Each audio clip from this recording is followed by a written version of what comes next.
여러분 설날이 어떤 날이죠?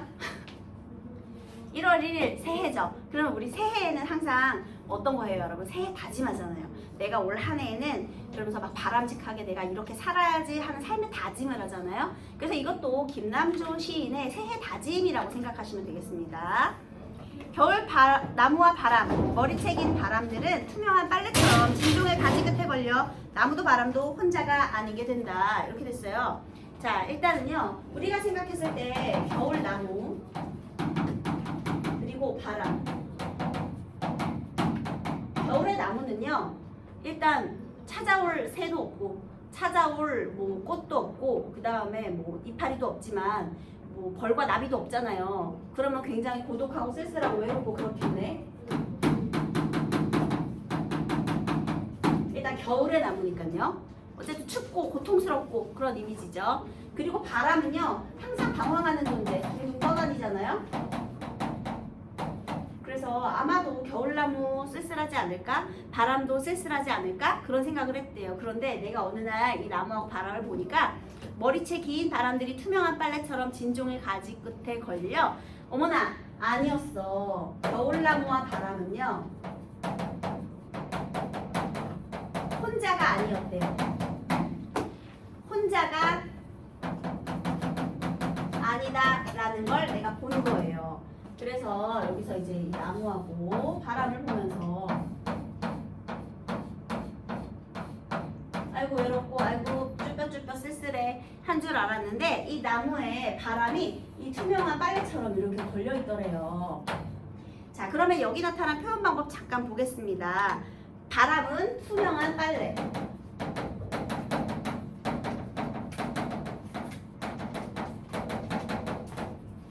처럼 되어 있어요. 여러분 일단 바람한테 머리카락이 있대요. 머리카락은 누구한테 쓰는 표현이에요? 네, 사람한테 쓰죠. 선생님, 강아지는요? 강아지 머리털이라고 하지 머리카락이라고 하지 않잖아요. 그죠? 일단 그래서 얘는 의인화 되고요. 그 다음에요, 투명한 빨래처럼 무슨 법이죠? 지급법. 그 다음 여러분, 바람은 눈에 보여요, 안 보여요? 안 보여. 근데 얘는요, 추상적 관념은 아니죠. 그냥 안 보이는 대상일 뿐. 우리 그래서요, 얘를요, 비가시적, 눈에 안 보인다, 비가시적인 대상을 가시적으로 시각화했다. 이렇게. 그래서요, 작가가 이 사물의 속성을 주관적으로 변용했다. 그래서 얘를 보통 주관적 변용이라고 불러줘요. 비가시적 대상을 시각화했다. 이렇게 되는 겁니다. 비가시적 대상의 시각화. 근데 얘는 이제 추상적 관념을 시각화하고 비가시적 대상을 시각화, 얘네들은 전부 다 작가의 주관적 변용에 들어가는 큰 개념이에요. 네. 그래서요, 얘가 지금 자연을 관찰하고 그로 인한 깨달음을 얻었네요. 그런 다음에 이제 인간의 삶에 확장 적용해야 되겠죠. 혼자는 아니다. 누구도 혼자는 아니다. 그래서 이 겨울나무와 바람처럼요, 혼자가 아닌데 누구도 혼자는 아니다 라는 깨달음을 얻은 거예요. 자, 그러면 여기가 바로 자연을 관찰해서 얻은 깨달음이죠.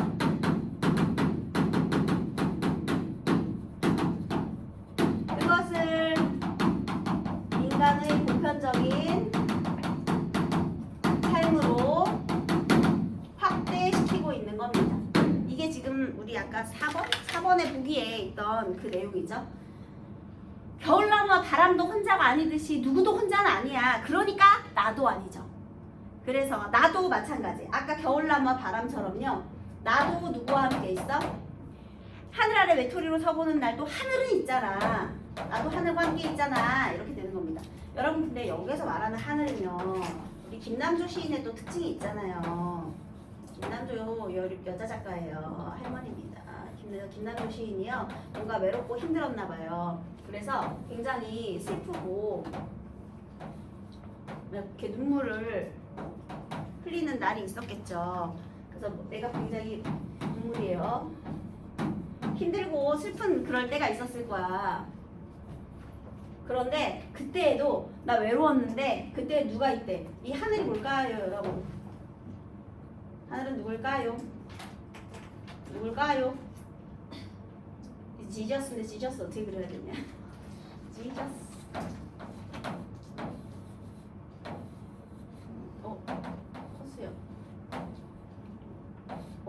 지저스. 어때요? 지저스 같나요?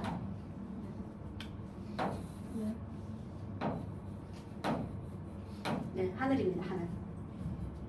자, 나도 이렇게 하늘만 같이 있어주지 않느냐. 그래서요, 우리 종교적인 그분을 이렇게 깨달았다는 거죠. 그래서요, 이 하늘이 절대자예요.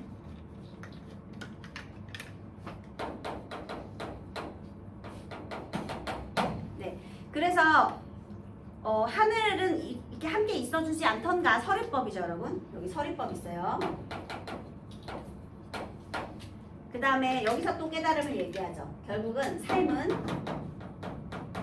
은총의 돌층계의 어디쯤이다. 선생님, 하늘이 절대자라는 건 어떻게 아셨나요? 일단 김남조 시인의 시에 기독교적 세계관이 많이 나타나고요. 그 다음에 여기 있잖아. 은총의 돌층계래잖아. 보통 은총이란 단어는요. 보통 이제 기독교적인 세계관에서 많이 쓰이는 단어예요. 그분의 은총 아래 우리가 모두가 사랑받기 위해 태어난 사람들이죠.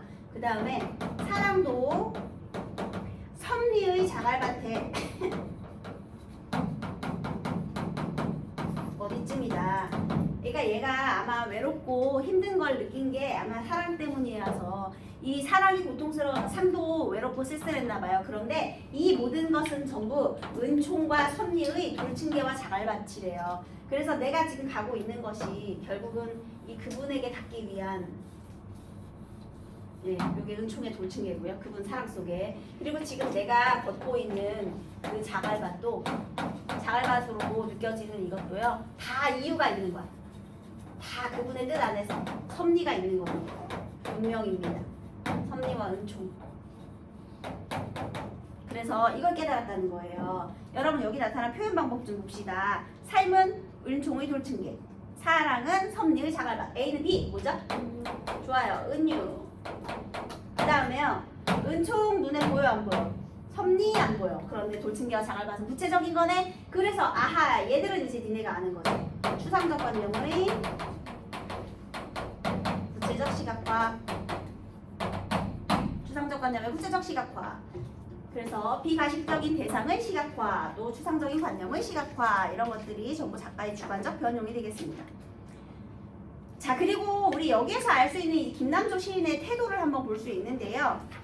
결국은 나의 이 고통도 다 그분의 은총과 섭리의 어디쯤이래요. 그래서요, 우리가 삶을 살아간다는 건 다 은총과 섭리의 그 가운데에 있다. 즉, 굉장히 삶을 긍정적으로 바라보는 거죠. 내가 처음에 겨울나무와 바람을 본 거예요. 그래서 이걸 보면서 어머나 이런 깨달음을 얻었어. 그래서 누구도 혼자는 아니니까 있고 그러므로 나도 아니야. 나도 사랑받고 있어. 은총과 섭리의 돌층계 어디쯤에 나도 위치하고 있다는 걸 아는 거예요. 그래서 얘도 이제 확장, 깨달음의 확대 이렇게 된 거죠. 그 다음에 그래서요.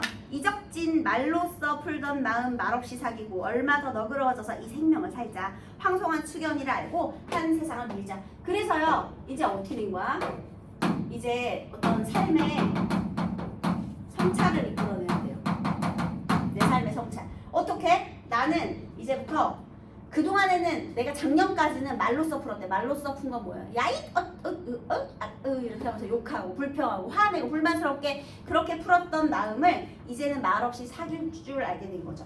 그러니까 되게 너그러워진 거죠. 그래서 얼마 더 너그러워져서 이 생명을 살자. 그래서 너그럽게 살자. 너그럽게 살자. 여러분 살자 문장의 종류 무슨 형이죠? 청유형어미죠. 근데 청유형은 나랑 너가 같이 함께 행동을 할 것을 권유하는 거잖아요. 근데 사실은 여기는 다른 사람한테 권유한다기보다는 내 삶의 다짐을 드러내는 의미가 더 크죠. 그렇게 하자 이렇게 다짐하는 거죠. 삶의 다짐.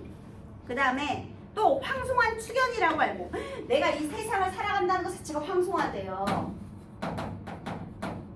황송한 추견이라고 알고 한 세상을 누리자. 그래서 지금 여기서 굉장히 겸손하면서도 그 다음에 너그러운 거니까 관용의 태도를 보여주고 있네요. 삶을 굉장히 긍정적으로 생각하고 있어요. 그죠? 그래서 마지막에 새해의 눈시울이 순수의 얼음꽃 승천한 눈물들이 다시 땅에 떨고 있는 백설을 담고 온다. 결국은 그래서 여러분 순수의 얼음꽃이 뭐게요? 순수의 얼음꽃은 이꼴 백설. 얘도 은유법이죠 여러분.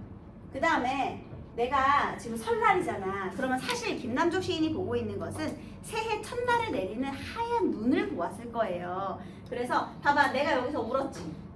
내 눈물이 하늘로 갔겠죠. 자, 그러면 고통과 슬픔의 승화. 승천한 눈물이잖아요. 승화. 자, 내가 이 백설의 포인트는요. 승천한 눈물들이 다시 하늘에 떨고 있는, 그래서 상승과 하강의 이미지를 모두 가지고 있잖아요. 그러면 자, 내가 이 슬픔을 그분의 힘으로 승화시켜서요. 결국에는 이 세상을 하얗게 밝혀줄 순수의 얼음꽃으로 결국에는 이렇게 백설을 담고 내리는 눈이겠죠. 그래서 여러분 이렇게 고통과 슬픔이 승화되고 이제 순수만 남은 거죠. 고통과 슬픔이 순수한 것으로 이렇게 승화된 거예요. 그분의 뜻을 깨닫고 나니까 이제 순수한 마음, 아름다운 마음만 남았대요. 그래서 이 작품의 주제는요, 긍정적으로 삶을 영위하려는 다짐, 새해 첫날의 다짐인데요. 어떻게 살겠다? 긍정적인 태도로 삶을 영위하려는 다짐의 태도.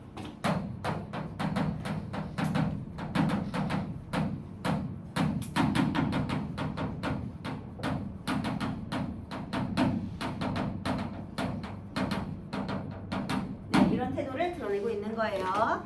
자, 두 번째 고정의 상한영혼을 공부해 보도록 하겠습니다. 여러분 이 작품은요, 상한영혼은 사실 2014년 수능에 기출이 되었습니다. 특히 뭐 뿌리 깊은 벌판의 의미를 시어의 의미와 같이 확대 해석하는 문제를 냈는데요.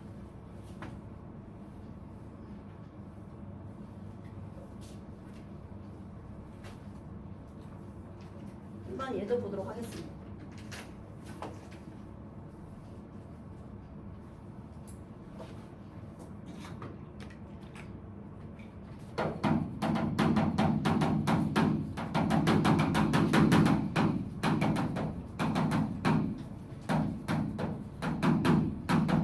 여러분 상한영혼 누굴까요? 바로 여러분입니다. 지금 안 상한 사람 있나요? 수험생이니까 다 상했겠지? 그러니까 뭔가 상처받고 고통받은 영혼들을 위하여가 되겠네요. 상한 갈대라도 하늘 안에선 한 계절 넉넉히 흔들리거니. 자, 여기에서의 하늘은 이제 초월적인 공간이에요. 근데 여기서 하늘은 뭔가 절대자라는 느낌보다는요. 그러니까 하늘 아래서는요. 갈대든 상한 갈대든 매한 가지 아니겠습니까? 그런 태도로, 그러니까 현실을 좀 관조하는 태도로 한번 바라봐, 이런 뜻입니다. 그러면요, 이 상한 갈대도요, 지금 뭐 하는 거야? 이 똑같이 하늘 아래서 넉넉히 흔들리고 있는 중이래요. 왜냐하면요, 자, 상한 갈대가 넉넉히 흔들린다.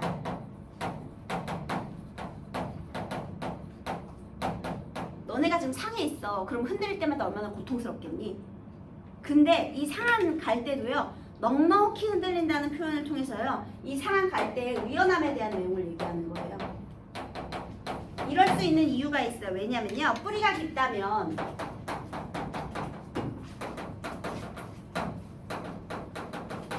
밑동이 잘려도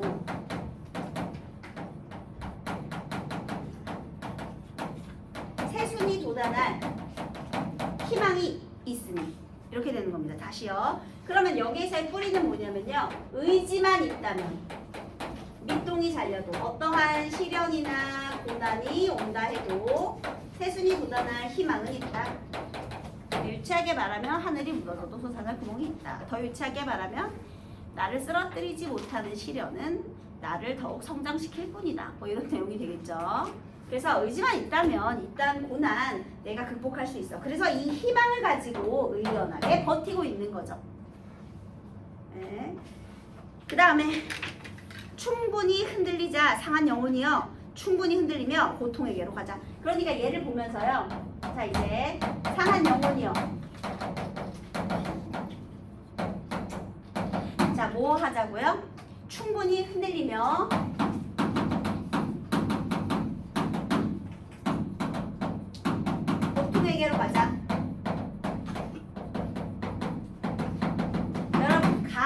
아, 이것도 무슨 표현이에요? 청유네. 얘도 다짐이네. 자, 그러면 여기서 말하는 태도가 뭘까요? 일단 여러분, 상한 갈 때가 바로 상한 영혼이 되었네요. 으아! 이것도 뭐야? 관찰을 통한 깨달음에 이것도 인간의 보편 확대 적용하는 거죠. 그쵸? 여러분, 고통에게로 충분히 흔들리면서 가세요. 얘들아, 이게 피할 수 없는 고통이야. 그러면 어차피 피할 수 없는 고통이니까 내가 충분히 흔들리면서 가야죠. 왜냐하면 그 고통은 결국 나를 성장시킬 테니까. 새순이 돋아나게 만들어줄 테니까. 그래서요, 지금 여기에서의 태도는요, 고통을 직시하는 태도예요.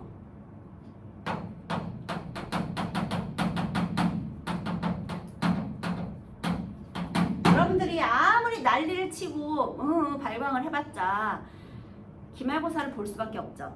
그리고 수능날은 다가올 거고요. 심지어 지진이 나도 미뤄질 뿐 수능을 보긴 보잖아요. 피해갈 수가 없어요. 그러면 어떻게? 충분히 흔들리면서 고통을 느껴야죠. 고통스럽게 앉아서 공부하고 고통스럽게 앉아서 더더 공부하고 해야 됩니다, 여러분. 어차피 피할 수 없으면요. 피하려고 하지 말고 고통을 충분히 느껴야 돼요. 아무것도 안 하고 고통 피하려고 잠만 자면 결국은 새순이 돋아나지 않지 않겠습니까? 그죠? 시간은 계속 흐르고 있는데 그러니까 고통을 느껴야지. 공부를 해야 돼요, 여러분. 그 다음에 뿌리가 없어도 흔들리는 부평초 잎이라도 여기서 이번에는요. 부평초 잎이에요. 부평초가 뭐게요? 너네 개구리밥 알아요? 개구리밥? 그 연못에 이렇게 쬐끄만 거 둥둥둥 떠 있는 거 있잖아요. 걔네가 이제 부평초거든요. 그 개구리밥 풀이라고도 하는데요. 걔네는 뿌리가 없어갖고 둥둥 떠다니잖아. 그래서 지금 이 부평초 잎의 상황은요.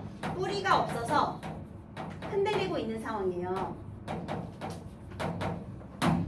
뿌리가 없어서 흔들리는데요.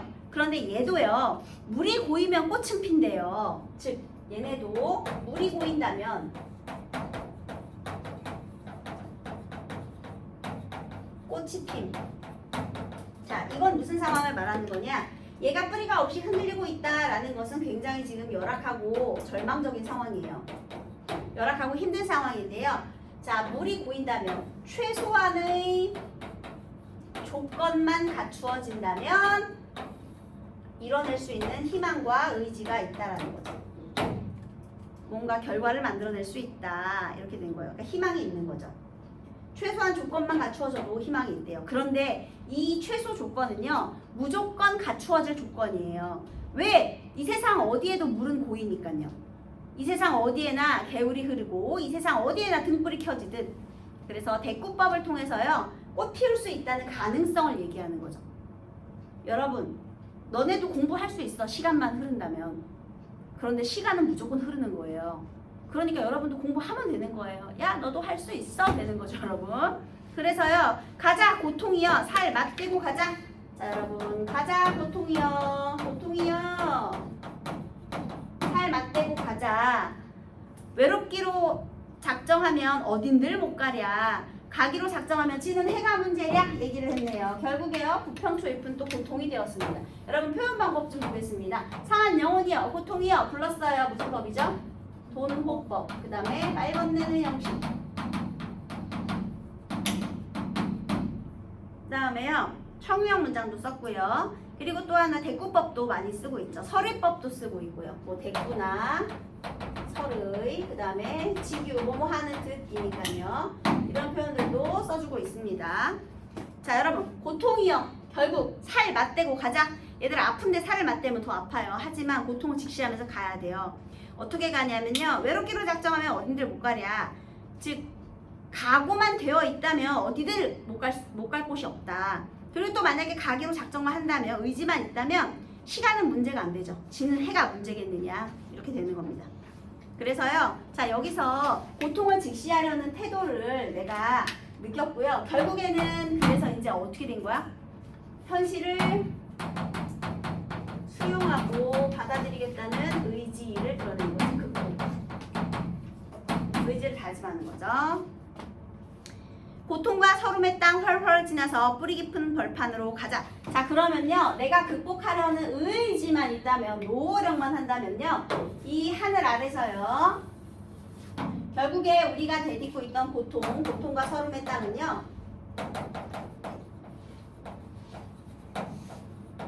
결국에는 내가 극복하려는 의지만 있다면 뿌리 깊은 벌판이 될 거예요.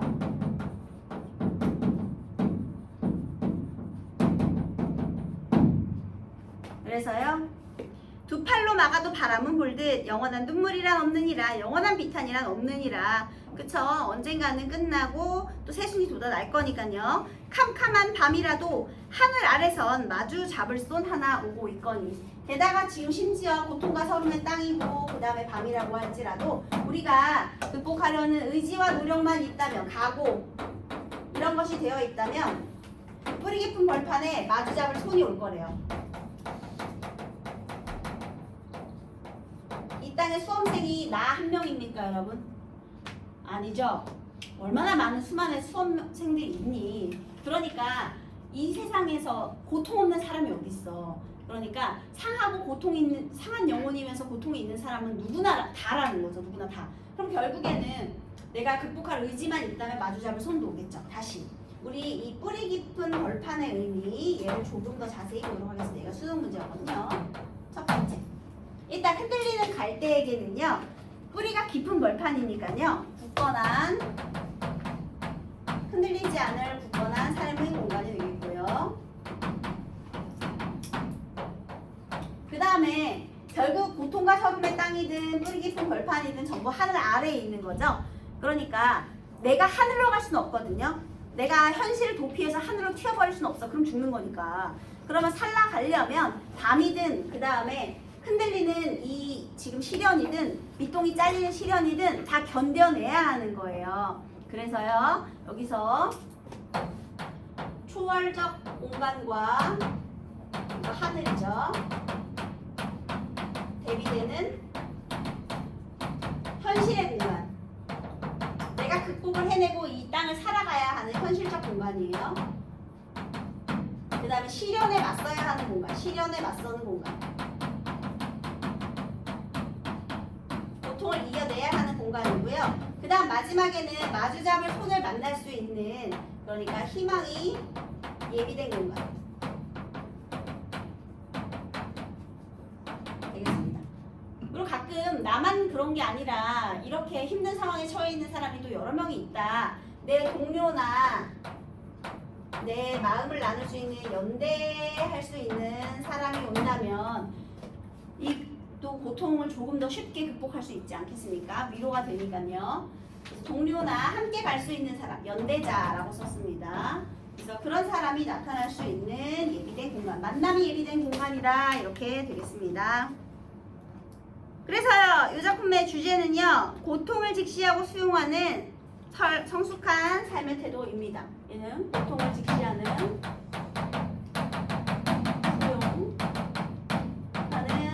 고통을 외면하지 말고 피할 수 없으면 즐기라는 거죠. 삶의 태도. 전부 다 긍정적이죠, 여러분. 네, 고통까지도. 자, 세 번째는 이청준의 아름다운 흉터 되겠습니다. 4번의 희망 옆에 예비된 공간.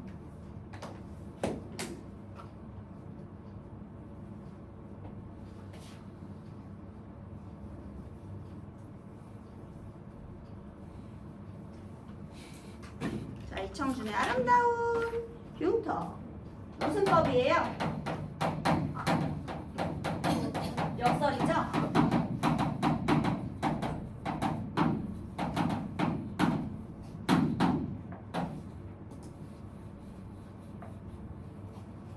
여러분 손이 못생겨도 이해해 주시기 바라겠습니다.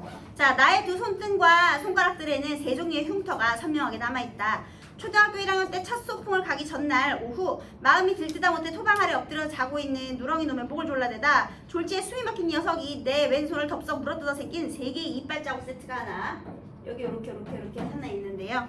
자, 첫 번째 두두두두두 첫 번째 흉터 내 손의 쓰리 흉터. 첫 번째는요 누렁이의 이빨 자국.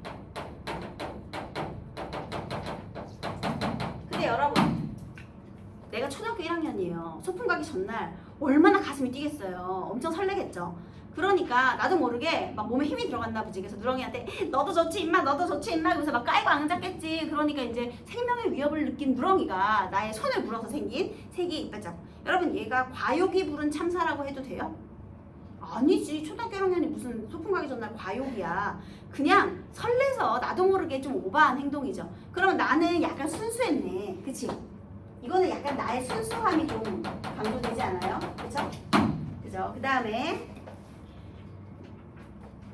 역시 초등학교 5학년 때쯤 남의 산으로 나무를 하러 갔다가 조급한 도둑 톱질 끝에 내 쪽으로 쓸어서 오는 나무 둥치를 피하려다 마른 가지 끝에 손등을 찍혀 생긴 기다란 상처 자국. 여기에 이게 두 번째 자국은요, 나무 가지에 찍힌 상처래요. 가지 끝에 찍힌 기다란 자국. 얘들아, 근데 얘가 이거 뭐 하러 가서 생겼다고요? 도둑 톱질을 왜 했죠? 남의 산으로 나무를 하러 갔다? 여러분 지금 몇 살이라고요? 초등학교 5학년 때. 남의 산으로 나무를 하러 간다는 건 뭔가 땔감이나 쓸 것이 없어서 몰래 갔다는 걸 알 수가 있죠. 남의 산으로. 그러니까 마음이 조급했겠지. 얘들아, 초등학교 5학년이 남의 산으로 나무를 하러 갔다? 얘 어떻게 살았어? 가난하지만 성실하고 열심히 산 거예요. 초등학교 5학년인데. 너네 같으면 몰라! 엄마 알아서 해, 아빠 알아서 해 했겠지. 근데 얘는 이미 남의 산으로도 나무를 하러 다닌 거잖아요. 그러니까 물론 가난한 형편에서도 뭔가 성실하게 살았다는 걸 보여주는 거죠. 두 번째. 그 다음 세 번째는요. 그 다음에 고등학교 때 다닐 때까지 방학이 되면 고향집으로 내려가 논밭거지와 풀나무예요. 리을탈락. 풀나무를 하러 다니며 낫지를 실수할 때마다 왼손 검지와 장지 세 번째 손가락 겉쪽에 하나씩 더해진 낫 상처 자국이 나중엔 이리저리 이어지고 뒤얽히며 풀러 흐트러진 실타래의 형국. 세 번째는 낫자국. 낫지를 해서 생긴 자국을 말하는 거예요. 이번엔 여기에 생겼겠지. 여기하고 여기 사이에 이렇게 여기와 사이에 막 이렇게 비어가지고 이렇게 생겼겠죠. 이렇게. 아니 지금 뭐야, 고등학교 때 일단 도시로 나가가지고 유학생활을 할 정도면 굉장히 시골에 살았다는 걸 알 수가 있고요. 그 다음에 방학 때 와가지고 또 뭐래? 가을거지. 그 다음에 풀나무 베기. 얘 너무 성실하게 살았네. 그쵸? 가난한 한편에서도 너무나 성실하게 살았던 그런 흔적들이 되겠습니다. 그런데 나는 시골에서 광주로 중학교 진학을 나오면서부터 한동안 그 흉터들이 부끄러운 거리가 되고 있었다. 자, 나의 이 큰 흉터가요. 손에 있는 이 흉터가요. 우리 중학교 시절, 유년기 시절 내가 큰 부끄러움, 중학교 때는 부끄럽게 생각해요. 왜냐하면 도시 애들은 너무나 하얗고 깨끗한 손을 가지고 있었으니까 열등감을 느꼈겠죠.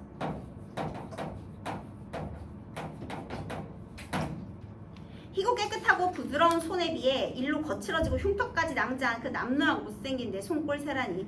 그러나 그 후 세월이 흘러 직장일을 다니는 청년기가 되었을 때, 근데 이제 유년기, 그 다음에 직장에 취업하고 청년기가 되었을 때 그 흉터들과 볼품없는 손꼴이 거꾸로 아름답고 떳떳한 사랑과 떳떳함, 은근한 자랑거리까지 되었대요. 어떤 일이 있었느냐면요, 아무개 씨도 무척 어려운 시절을 힘차게 살아냈구만. 나는 그 흉터들이 어떻게 생긴 것인 줄을 알지. 얘들아, 타인이 나의 아픔을 이해해줬죠. 내가 힘들게 살았다는 걸 인정해줬지. 그러면서 그거에 대한 위로와 경의를 주었죠. 다시 거기 괄호해보세요. 아무개 씨도 무척 어려운 시절을 힘차게 살아냈구만. 나는 그 흉터들이 어떻게 생긴 것인 줄 알지. 자, 괄호 끝났고, 직장에 나이 든 선배님, 여기다가 동그라미 해보세요. 선배님. 네. 그 다음에 어떤 자리에서 내 흉터를 보고 그의 소중스러운 마음속 비밀을 건네듯 자신의 손을 가만히 내밀어 보였을 때, 그리고 손등에 나보다도 더 많은 상처 자국들이 수놓여 있는 것을 보았을 때부터였다. 자, 타인의 뭘 느낀 거야? 위로와 경의가 있었죠. 그래서 요 사이에 무슨 일이 있었어? 그 선배님의, 마라탕 사주는 선배가 아니라 선배님의 위로와 내 상처에 대한 경의를 느낀 거예요. 그래서 그로부터 나도 아 그래 나 이렇게 열심히 살았지. 그래서 떳떳함과 자랑거리가 되었다라는 거죠.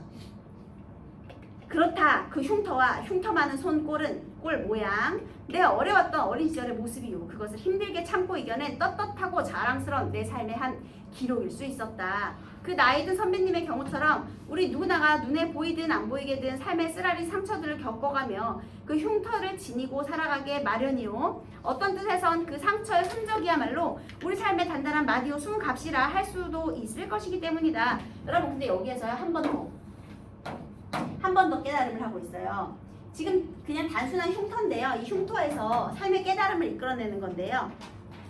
내 손의 상처가 나는 은근한 자랑거리였어요. 왜냐하면 난 너무나 성실하게 살았다는 거니까. 그쵸? 다시요. 이 흉터는요. 왜 자랑거리가 되었느냐면요.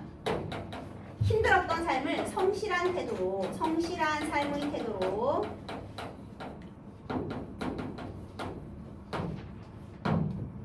고통에 맞서며 살아왔다는 의미를 지니고 있기 때문에 내 자랑거리였거든요. 근데 다시 한번 또 어떤 깨달음을 얻었느냐. 나는 손에 상처가 있지만 과연 나만 이런 상처가 있을까? 아니 이 세상 모든 사람들이 전부 다 보이든 보이지 않든 크고 작든 전부 다 상처를 가지고 있다는 거예요. 그래서 안 보이는 상처든 어떤 상처든 상처 없는 사람이 어디 있어. 그래서 그 흉터가 있고 그래서 이게 바로 우리 삶을 단단히 지켜주는 기록이다라는 걸 깨달은 거예요. 그렇다면 그것은 오직 나만의 자랑이나 내세움거리로 삼을 수는 없으리라.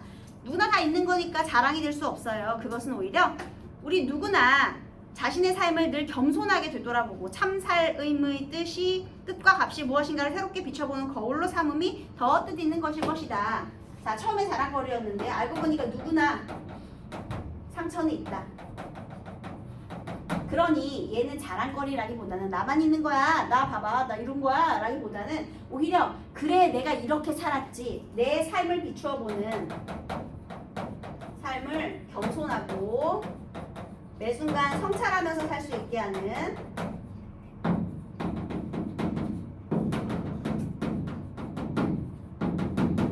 그런 매개체가 된 것이다. 성찰의 매개체가 되는 거죠. 마지막에는 내가 어떤 삶을 살고 있는가 항상은 생각해보지. 거울 같은 역할을 한대요.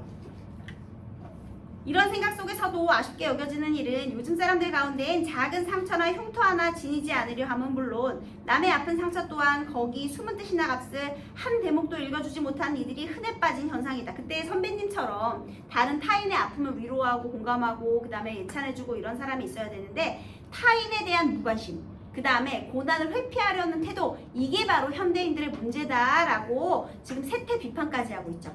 그래서 거기다가는요. 세태 비판적 어떤 비판?